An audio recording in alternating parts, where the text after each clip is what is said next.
Welcome to the Man Cave Podcast with Dan Casper. Local Sports Roundup brought to you by Amundsen's Appliance Center. So, Brandon, let's start with hockey. How packed was Chippewa Ice Arena the other night between Chippewa Falls and Eau Claire Memorial? It was the most packed I've seen outside of when Wisconsin and Duluth played the men's hockey scrimmage there a few years ago. Yep. And that's just because they could have a little bit more seating behind the goals. Usually they try to keep that open. Mm-hmm. But yeah, and I even talked to some people that have been around the program much longer than I have, just to kind of try to gauge, and they all unanimously said it was the most packed they've ever seen Chippewa Ice Arena for a Chi boys game. Mm-hmm. And the result, Chi High gets the 3-0 victory, and now moves on to face Spash for a right to go to state, and that's going to be tomorrow at Hudson. Tomorrow in Hudson, yep, tomorrow afternoon. So now, did these two teams play each other they in did, the season? Actually, okay. They played right before Christmas, and Spash beat Chi High 5-3, 4. It was a game where, it was right before Christmas. It was actually the last team to beat Chippewa. Chippewa right now is on a 16-game winning streak. Okay. So, and those were the top two seeds in that section, the top two ranked teams in the state. Hmm. So, I mean, this is a heavyweight matchup for sure. I mean, right. These are two really good teams. Spash is really skilled, really, really fast.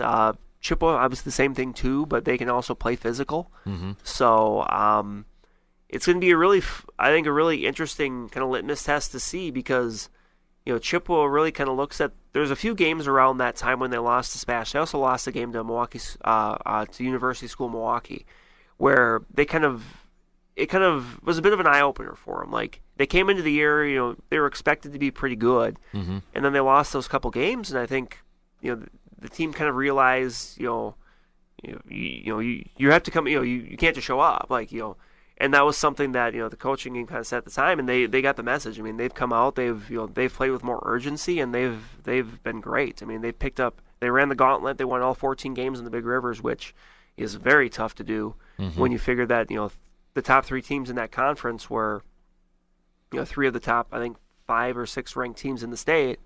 You've got some good D2 schools in there that are playing to go to state, like Menominee and River Falls. Mm-hmm.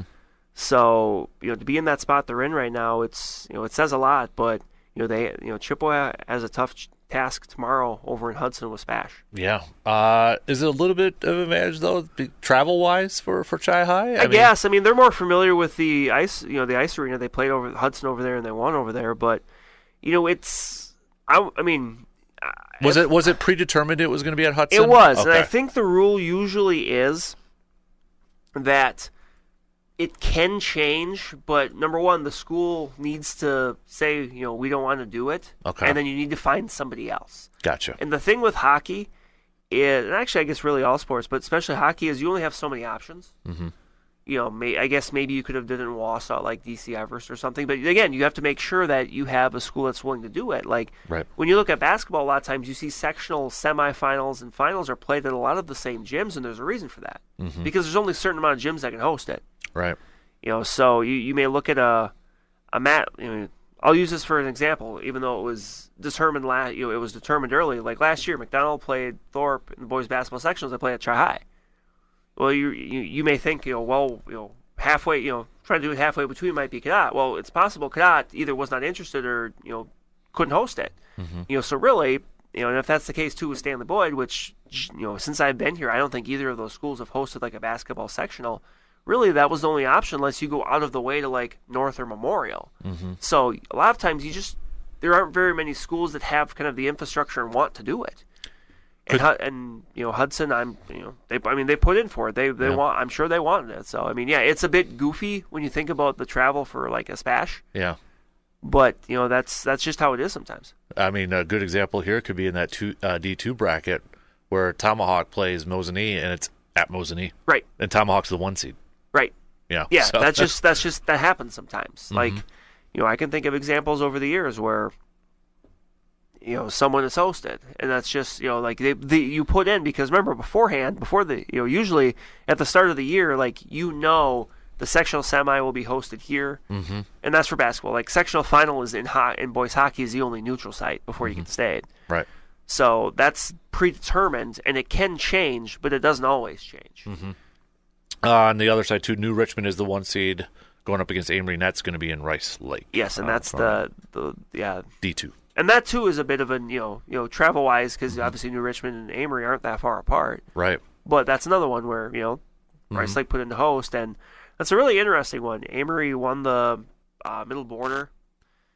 New Richmond, the defending Big Rivers the champions last year, won D2 state title. Mm-hmm. But, some different faces there, too, but still a good team. Like, that's something I think we're seeing with, since 2020 when boys hockey went to 2 divisions, is you're seeing that, some of these teams that may make it to state, they may have a 500 or a little above 500 record, like, not the case last year in New Richmond. New Richmond was awesome.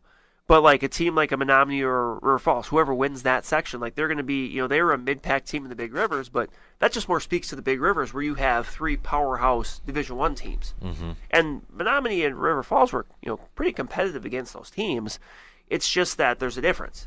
Right. But those teams then when they get to state, they're ready. They're prepared. Like, Menominee or River Falls, whichever team makes it to state, they're going to go down there even though they don't have a great record, but they're going to feel pretty good about their chances because they played Chippewa, they played Memorial, they played Hudson, they played New Richmond, they played all these really good teams. Right.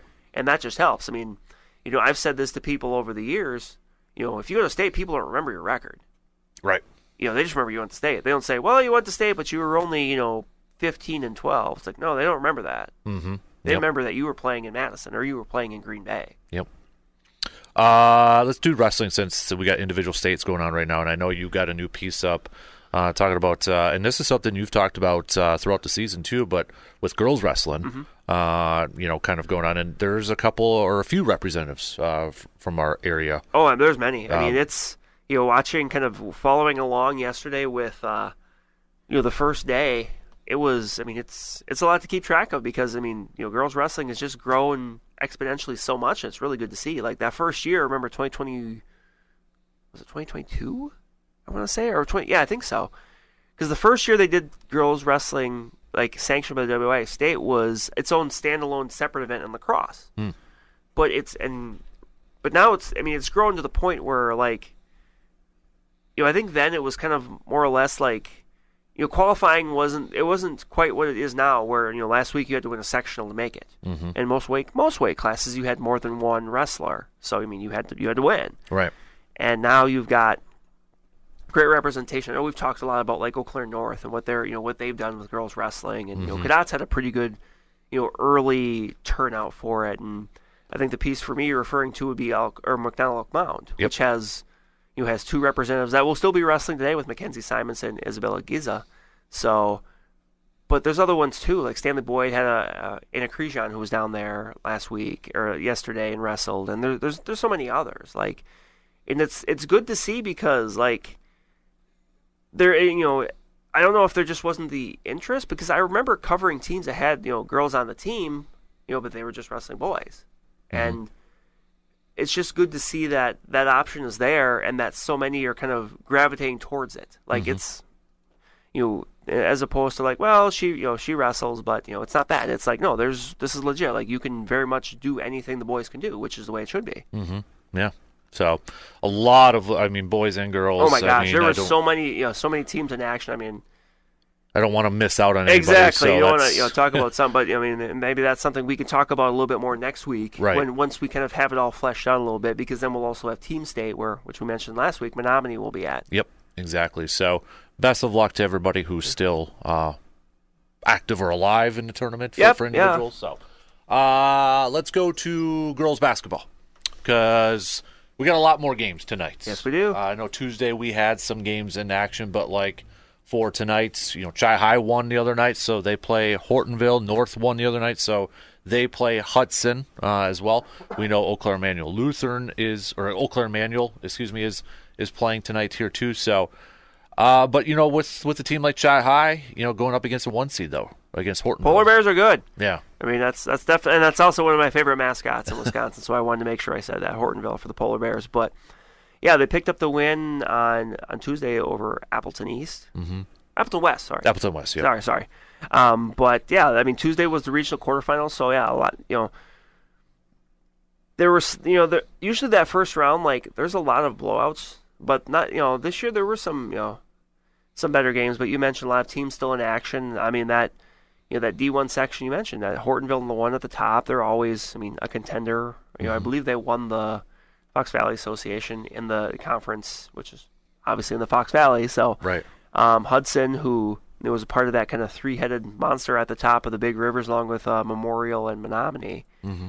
So, and now, to me, like tonight, and then maybe more so tomorrow night, that's kind of when I think you kind of really feel the intensity of the playoffs set up, because then you kind of start to get the match where pretty much every matchup is close. Mm-hmm. You're not getting a 60-20 game, because you're the teams that are left are the good ones. Like if you're still alive right now, I mean, obviously you got a lot, because either you had a pretty good year to where you got a bye, or you won your game Tuesday night, so you got a playoff win under your belt. Mm-hmm.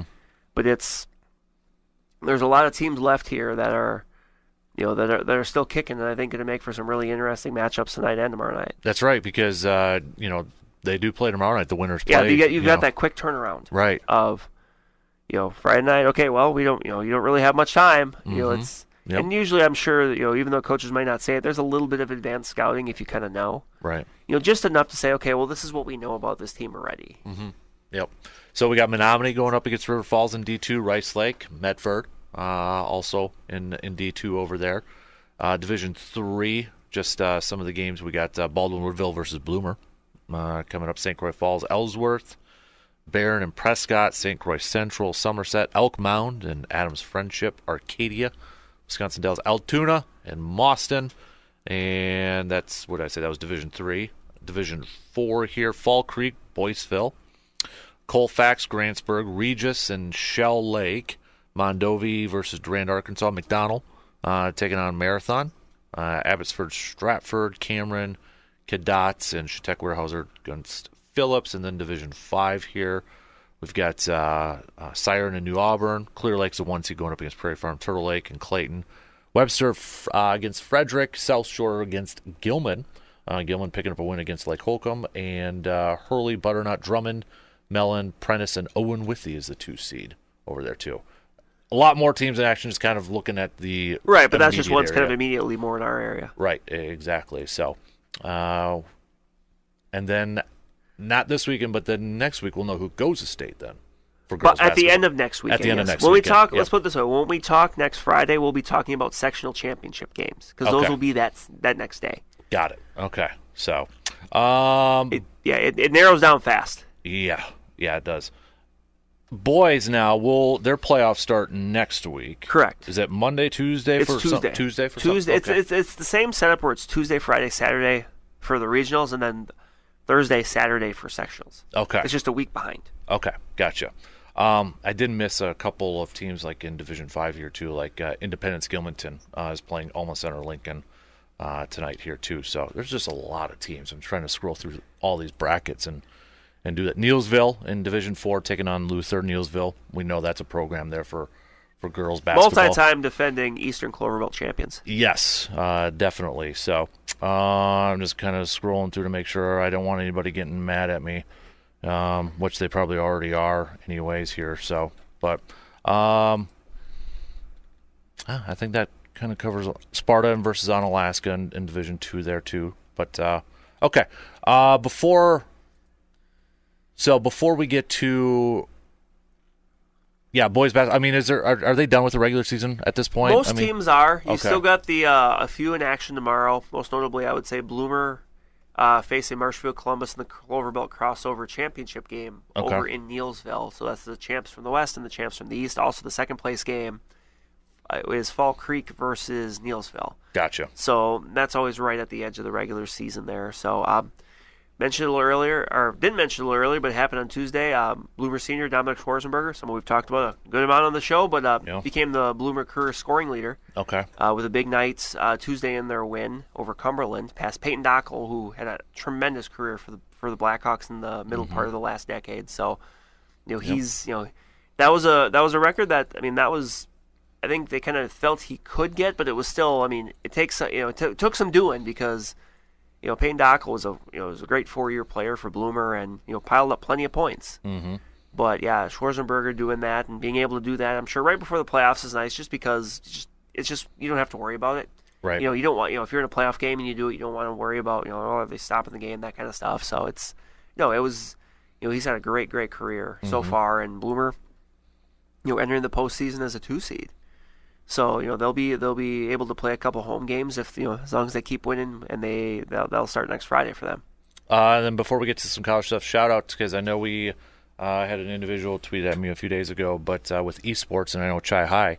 Yes. Chi High's esports team is heading to the state tournament this weekend. Yes, too, in Wausau, yeah, a lot of teams around in action. So obviously, is this the first year I saw that they had a team? Or Chi High that I'm too? not 100% positive on, but yeah, it's definitely something that's growing quickly here. So that's really good to see. So yeah, so best of luck for that team this weekend too. So esports, there you go, definitely getting up there in popularity. For sure. Also, this weekend coming up, we got a gymnastics sectionals. Chippewa Falls hosts the Division I section, so Chi McDonald will be there, Eau Claire will be there, like a lot of your D1 local teams. I think a lot of the D2 teams are heading down to West Salem. So, Blue Gold Y's. Let's move to the college. We've got the Wyok Indoor Track and Field Championships going on. Women's hockey is going to be taking on Superior. Men's hockey is going to be taking on Stout this weekend. So we got some playoff battles there. Speaking of Stout, the women's basketball team going up against Oshkosh for the Wyok Championship tonight. Remember, the women's team upset Whitewater to advance to the Wyok Championship game against Oshkosh, who is the 1 seed in this tournament. The men's team fell last night to Platteville to end their run over there too. So got some postseason action at the collegiate level, at the Wyok level too. All right, Brandon, who is the Carpet City Florence Center local sports spotlights? It's a team we talked about here and there kind of throughout the winter. But I kind of want to make sure we really do touch base with them right now, and that's Elk Mountain girls basketball, because they made it through the regular season unbeaten. I believe one of 3 teams in the state, along with I think Verona and Oregon in Division I to do that. So that's obviously pretty significant. You mentioned tonight that they play Adams Friendship, but unbeaten, and the Dunn St. Croix win that conference title. They're the 1 seed. They have a chance to make a really deep run in what's a pretty tough Division III field, especially that part of the section. But Coach Jordan Cogshog and that team, been just dominant throughout the year. They picked up some tight wins, but I got a chance to see them earlier on in the year, and they're very athletic, and they can go. So that's gonna be I think a fun team to keep an eye on here with the Mounders as they tonight start their playoff path. But ideally, for them, it's one that's a lengthy one. Right. All right, that's your local sports roundup, brought to you by Amundsen's Appliance Center.